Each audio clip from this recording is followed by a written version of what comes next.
Eugene, the UFC's a bit quiet for you at the moment, but doesn't mean you've been sitting on your hands. There's been plenty on the local scene. Yeah, absolutely. Man, the last couple of weekends just had heaps of fights on, which is like fantastic to see, because that means there's people promoting, and if there's people promoting, then there's people fighting. If there's people fighting, then people are happy, the scene's happy, coaches are happy, gyms are happy, everybody's happy because there's fights going on. So it's a sign of prosperity, at least amongst the fight community. Although they're saying that we're in a bit of a recession, at least there's a bit of prosperity amongst the fight community, because we're trying to get fights on and get people more experience. Yeah. Of course, the big one that we've been talking about this weekend that's just passed is Arsenal X, because a lot of people overseas know about King in the Ring, and Arsenal X is doing the same sort of job, and it's only two sessions old. Yeah, I think people are enjoying a slightly different format, a bit of a bit of an aside from the usual 8-man tournament, which still brings its level of excitement, but I think people appreciate a little bit of a change to the scene, or at least at that top end, the shows on TV. And I think the coolest thing is that fighters just get more fights, and there's a little bit of MMA, a little bit of kickboxing. There's some experience with the smaller gloves, which in terms of like moving on to international experience and onwards and upwards, a lot of the international fights, whether it be Muay Thai or MMA, are all done in the small gloves. So heaps of positives, and Arsenal X is, man, it's a great Can you show. just explain, go into that a little bit more, because a lot of the people out here fight, whether they be boxing, whatever, just how different is it when you've been fighting and you go down to the lower size?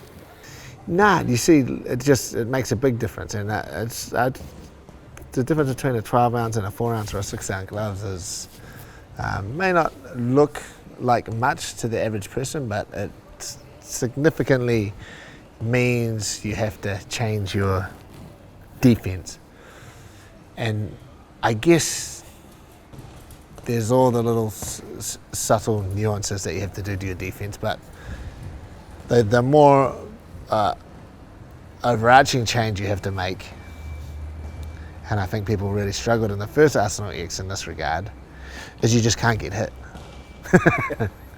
So you can perhaps ride with a shot, and then the 12 ounce gloves or the 10 ounce gloves, take a shot, roll with it, ride with it, form a more traditional kind of wall defense where you're bouncing shots off the wall, rolling with shots to take the sting off them and impact with them. But that's a much more difficult proposition when you've got the small gloves on. So, in the first Arsenal X, I feel that the guys that were more used to the stand-up suffered a little bit more because they reverted back to some of those defensive habits that they have with the 10 and the 12 ounce gloves.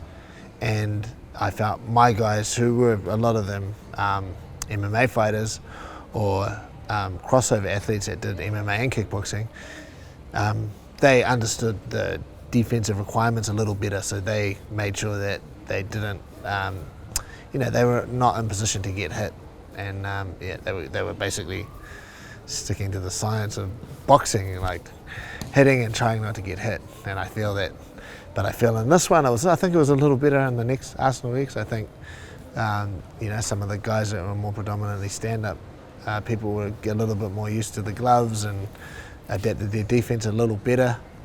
And so I think even in a short period, I think you saw some better quality, in terms of the technical side, better quality fights this time around. Just talking about the fights at Arsenal X, your three professional fighters, Nikora, my take on his fight, I don't think I've seen better timing, better reading of the fight than I haven't seen that for a long time. I thought his display was unbelievable. Yeah, it's a very obviously for years and years now I've been getting a lot of fighters that come from other, that don't come from a MMA background or come from a strong kickboxing background or a Muay Thai background, and so much is up to the individual and how they learn and how they process. But there also there's a system to how you bring people into the fold. If you're bringing them into a new training environment, a new gym, a new system, a new style, especially a fighter that's already good, because you can easily make that fighter not good if you try to, change them too much or interrupt their style too much. You've got to find a balance there somewhere. I think that's a difficult thing to do that maybe some trainers overlook. If you have a guy like Nikora in, Nikora's obviously excellent offensive fighter. In fact, someone that I've even learnt a lot off watching him fight and some of the things he does offensively. But as he transitions to MMA, where you can't be so blasé about the risk you're taking, you have to be a little bit more calculated and mitigate the risk a little bit more. He's just learning that part of it, and he's learning a little bit more about his distance, offensively and on the back foot. He's learning a little bit more about some of the preemptive things you can do before you step in, and he's adding that to his game. At the same time we're doing that, we're trying not to take away from what really is his A game, which is his offensive pressure. I think he's starting to do that quite well. He's still got a ways to go, but just need to get him more experience and more MMA fights. So he had a good performance. It's a funny thing because I want to get MMA, I want to get Nikora experience, but are you willing to, it's a professional fight at a professional level, so are you willing to let him coast through round one just to get to round two? And then round two he gets clipped or hurt or something. It's not how professional sport works. So although I would have loved for him to get to the second round so he can have the experience, that's not how professional sport works. If there's, the All Blacks don't take the foot off the throat because they're playing Namibia or someone, they just go for it. And it's the same in all professional sport, yeah. Aaron Toe, he did his chances of getting into the UFC no harm whatsoever, did he? Yeah. No, Aaron, Aaron is Aaron's what Aaron does is subtle, but in those subtle things, if you know what you're looking for, is those subtle things that he does mean massive things. That's why he's able to get. You don't just go out there and finish another professional fighter, just because you don't know what you're doing. It's the subtle things that Aaron does with his distance and his eyes, some of his looks, and that's what makes him so successful. I see it in the gym every day, and this is why I believe if he can get into that bantamweight division, he can take some of those top guys out because of some of the subtle things that he does in the gym and in his fights. Yeah. Do you know if anybody was watching that from over the sea? There would have been. We make sure there's the right people watching stuff. Yeah. And great to see Genah back in performing well. Yeah. Genah. Genah. Like I said, she's doing better now. But she was for many years an unknown entity in New Zealand. She was very high-level combat sports athlete, but did a lot of her fighting and training overseas, and then came to New Zealand, but still predominantly fought overseas. So it's good to get Genah back home in front of the local community, so they can learn about her and know who she is. I mean, she's a former WMC Muay Thai world champion. When that's as high as it gets on the totem pole of where you can go on Muay Thai. There won't be many Kiwis, I'd say maybe two or three, that have ever won a legitimate world title like she has. So it's good to get her in front of the local community, and that headlining a woman headlining a big show is, you can't complain with that. Just a quick word on the show itself. It was spectacular. No, I think Jason's he obviously, when you're promoting for as long as Jason has and fighting and been in the scene for as long as he has, he's got his he's got his ear to the ground, his finger on the pulse. I think he's pivoted at just the right time. I think he saw that maybe the 8-mans were getting a little bit stale because we were a bit too spoiled because they were frequent, and he's just pivoted, and because the 8-mans are less frequent, it makes those 8-mans more popular when they come back. And now I think going between the two, in terms of the shows, the 8-man and the Arsenal X show, I think that's going to be the way going forward. I think the combat sports community and the people that watch the fights, I think that's what they want to see at the moment. So, very smart move from Jason. He knows what he's doing. Yeah. Well, have you got any news on the UFC? That's what we want to know. Any new fighters? Any fights coming up at all? Here's the problem, Tony.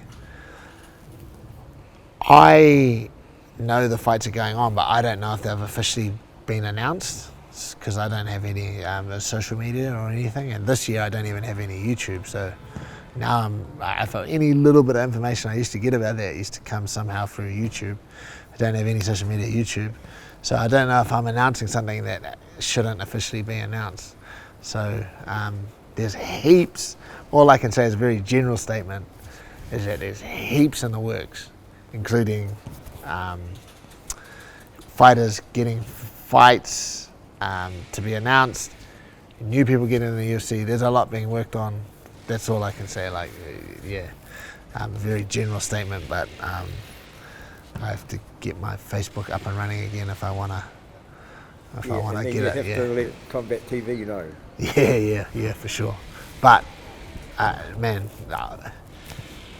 what I enjoy is what I did on Saturday night. I went down to Tapuki, and a young fighter from the gym, Mia, and another young guy, Jake, they fought on a show in Tapuki Memorial Hall or whatever, and Brett Mahari put on an excellent show there.